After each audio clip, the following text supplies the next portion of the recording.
복된 소식 아름다운 소리 AM 1590kHz 시카고 기독교 방송입니다.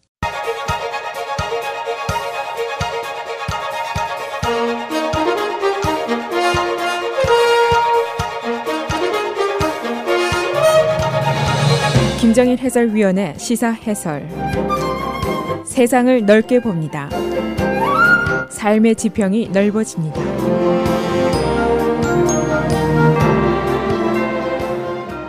시사해설입니다. 연방정부의 주요 13개 기관이 지난주에 기후변화에 대한 심각한 경고를 보고했습니다. 그 내용을 요약하면 지금 상태로 기후변화가 계속될 경우에는 인체 건강의 위협이 크게 늘어나게 되고 미국의 경제 손실이 이번 세기 말에는 10%나 하락할 것이다 라는 경고입니다. 그래서 이 climate change, 기후변화는 건강, 농업, 교육, 환경 등의 광범위한 악영향을 미치게 될 것이라는 경고를 한 것인데, 그런데 이 기후변화 얘기는 비단 환경이나 경제에만 영향이 미치는 것이 아니라 바로 정치 그리고 국제 문제에도 직결이 되는 사항입니다. 트럼프 대통령은 보통 기후변화를 날조다라고 보고 있고, 선거전 당시부터 모든 기후변화를 억제하려는 규제를 풀겠다고 약속을 했습니다. 그리고 국제적으로 전 세계가 동의한 파리 기후협약에서 미국이 단독으로 이미 탈퇴를 했습니다.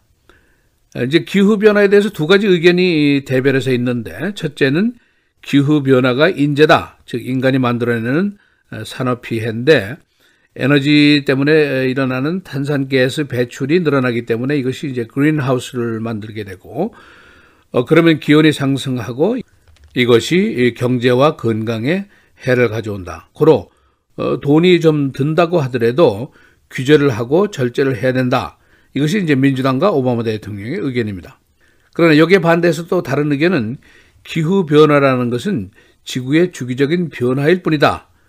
에너지라든가 이것을 규제하는 것은 산업과 소비자들에게 경제적인 부담을 가중시키게 되고 미국의 국제 경쟁력을 악화시키게 될 것이다.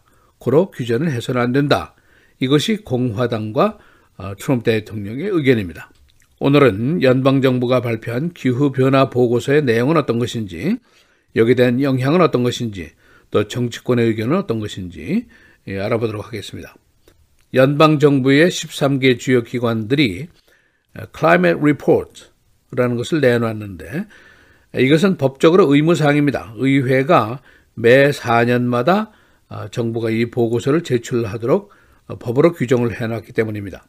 금년에 1656페이지짜리 방대한 보고서가 제출이 됐는데, 그 내용이 이제 바로 문제입니다. 경제가 금세기 말까지 10%나 내려간다. 또 인간의 질병들, 호흡기 질환이라든가 잦은 조산이라든가 여기에 이르기까지 미치는 그 건강 피해가 막심하다. 또 지역적으로 서부에서는 산불이 계속 나고 중서부에서는 농업의 피해가 막심하게 되고 동남부에서 허리케인이 오고 폭우, 혹한, 폭소 이런 것들이 계속될 것이다. 그런 경고입니다. 특히 중서부 지역의 농업 생산은 1980년대 수준으로 후퇴를 하고 말 것이다 라는 보고고, 또 교육에 대해서 해외 공장들을 두고 있는 애플사라든가 HP, 델 이런 생산에서도 큰 피해가 있을 것이다. 또 해외 주둔 미군 기지에도 악영향을 미치게 될 것이다. 이런 매우 구체적이고 불길한 내용의 보고서입니다. 이제 이 보고서가 나오자 제일 좀 계면적인 사람이 바로 트럼프 대통령입니다. 그는 바로 며칠 전에 북동부 지역에 추위가 왔을 때 기후변화를 주장하는 사람들을 비웃었습니다. 그는 2016년 선거전 당시부터 이것은 헉스다, 날조다 라고 얘기하면서 오바마 대통령이 석탄 생산지와 부당하게 전쟁을 벌이고 있다. Obama's War on Coal 이렇게 비난을 했습니다. 정치적으로는 주로 남부주의 석탄 산업이 강한데 여기가 바로 트럼프의 표밭입니다. 예를 들면 켄터키주의 석탄 산업 의존도가 가장 높은데 여기가 바로 공화당 상원 총무인 미치 맥코널 상원의원의 지역구입니다. 그가 만일 석탄 산업 규제라든가 기후변화 대처에 대한 입법을 막지 못한다면 그런 집에 가서 애를 봐야 될 신세가 됩니다.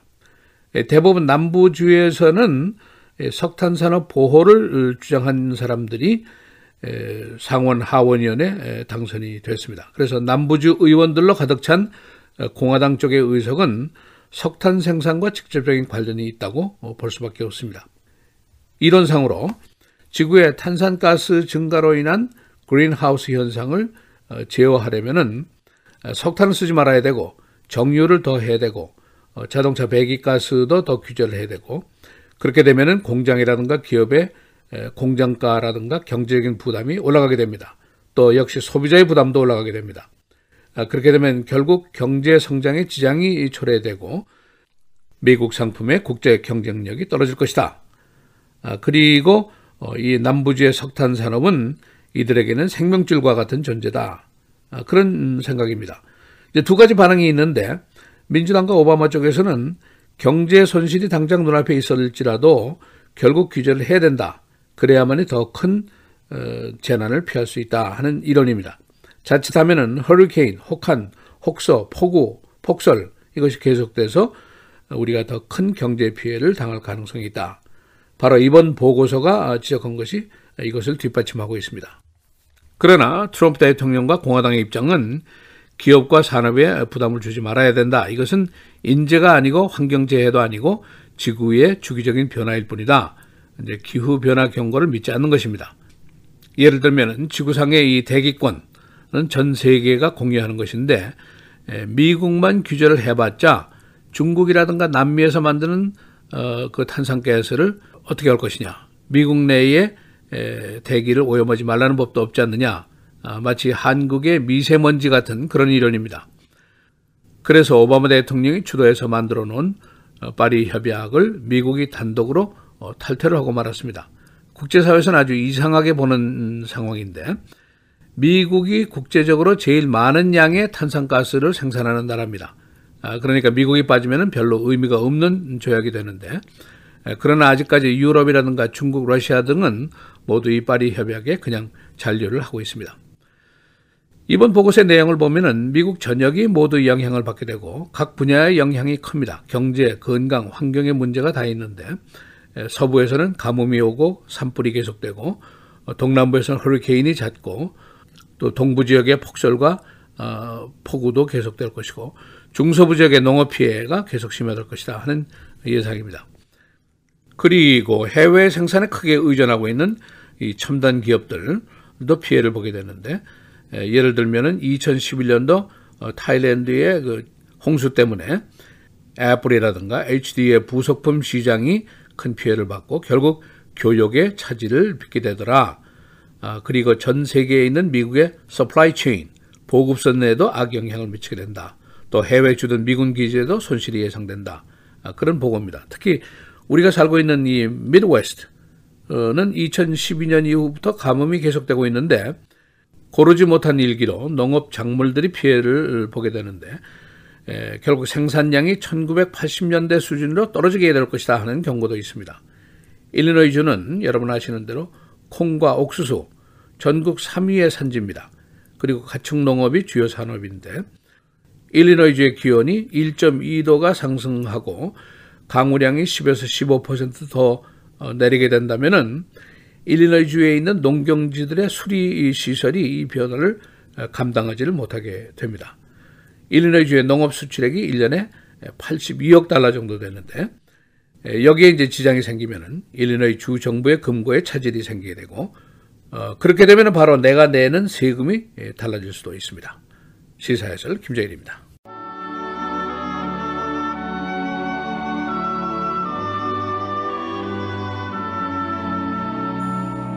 성도들의 인내가 여기 있나니 그들은 하나님의 계명과 예수에 대한 믿음을 지키는 자니라.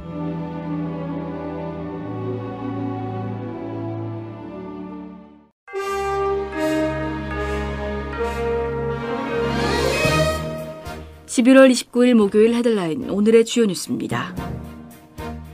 트럼프 대통령이 이른바 러시아 스캔들 관련 서면 답변에서 나는 몰랐다는 취지로 주장한 것으로 알려졌습니다.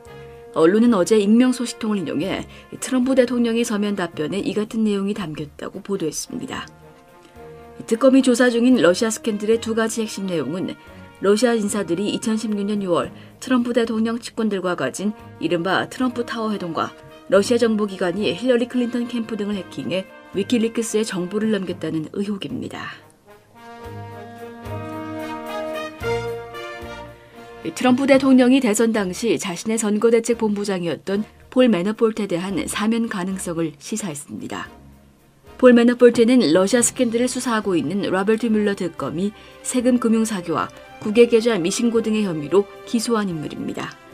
트럼프 대통령은 어제 언론 인터뷰에서 매너폴트의 사면에 대해 논의한 적은 없으나 테이블에서 내려놓지 않았다면서 내려놓아야 할 이유가 무엇인가 하고 반문했습니다. 국무장관과 국방장관이 사우디아라비아 언론인 자말 카쇼기 피살 사건에 대한 트럼프 행정부의 입장을 재차 옹호했습니다.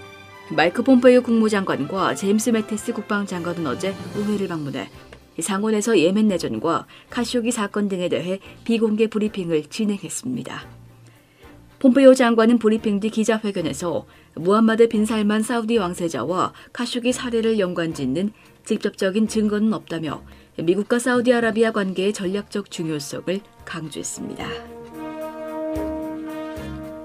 낸시 펠로시 연방 하원 민주당 원내대표가 어제 일부 의원들의 반대 움직임에도 불구하고 차기 연방 하원 의장 후보로 무난히 선출됐습니다. 민주당 하원 의원들은 어제 열린 비공개 개별 투표를 통해 펠로시 원내대표를 차기 하원 의장 후보로 지명했습니다. 펠로시 원내대표는 경쟁자 없이 단독 출마했으며 참석자들의 목소리를 통한 만장일치 통과 방식이 아닌 찬반에 대한 표결을 통해 최종 선출됐습니다. 투표 결과는 찬성 203표, 반대 32표였습니다. 펠로시 원내대표는 내년 1월 3일 하원 전체 회의 표결에서 과반수 득표를 기록하면 두 번째로 하원 의장직에 오르게 됩니다. 약물 과다 복용과 자살 사망률이 늘면서 미국의 기대 수명이 3년 연속 하락세를 이어갔습니다. 이는 스페인 독감이 창궐했던 1918년과 1차 세계대전 종전 이후 100년 만에 처음 있는 일입니다. 질병통제예방센터는 오늘 보고서를 발표하고 지난해 약물 과다 복용으로 사망한 사람이 7만 명을 넘어 역대 최고치를 기록했다며 그 결과 미국인의 평균 수명이 78.6세로 0.1년 감소했다고 밝혔습니다. 2017년 약물 과다 복용과 자살로 인한 사망률이 전년 대비 각각 9.6%, 3.7% 증가했습니다. 정당 방위를 주장한 3명의 시카고 경찰관의 주장이 허위라고 또 다른 경찰관이 증언했습니다. 어제 이틀째 재판에서 현장에 있었던 도라 폰테인 경관은 3명의 피고인 경찰관들이 진술한 라킨 맥다널의 공격 주장은 사실이 아니라고 증언했습니다. 그녀는 이와 같은 증언 때문에 자신이 경찰관들 사이에서 왕따 취급을 받고 있으며 상급자가 자신을 좌천시켰다고 주장했습니다. 일리노이주 내에 있는 22개 화력발전소의 폐기물이 하천으로 흘러들어가서 식수 공급을 위험하게 하고 있다고 에너지 분석 기관들이 밝혔습니다. 이 보고서는 화력발전소에서 나온 독성 폐기물들이 호수와 하천으로 흘러들어가 식수 공급원을 위협하고 있다고 분석했습니다. 일리노이 환경보호청은 이중 졸리엣과 데스플랜 리버 부근, 로미오빌 지역 등 10개소가 식수오염의 위험성이 있다고 보고 있습니다. 시카고 공립학교 내 성폭력 신고가 금년에 무려 600건에 달했습니다. 이에 따라 교육위원회는 교직원 신원조회 방법과 신고 방법을 바꾸고 이를 전담할 부서를 설치하기로 결정했습니다. 이와 같은 사실은 시카고시 의회 교육위원회의 학교 내 성범죄 실상조사 청문회에서 밝혀졌습니다. 날씨입니다. 오늘은 흐리고 기온은 어제보다 높겠지만 밤사이 얼음비가 내리는 곳 있겠습니다. 낮 최고 35도, 밤 최저 29도. 내일은 다소 구름 많은 대체로 맑은 날씨 보이다 늦은 밤부터 대부분 지역에 비가 내리겠습니다. 낮 최고 35도, 밤 최저 33도. 토요일 천둥번개를 동반한 비가 내리겠고 기온은 40도대로 오르면서 강추위는 한동안 주춤하겠습니다. 낮 최고 47도, 밤 최저 39도. 주일도 흐리고 곳에 따라 비가 내리겠습니다. 낮 최고 41도, 밤 최저 33도입니다.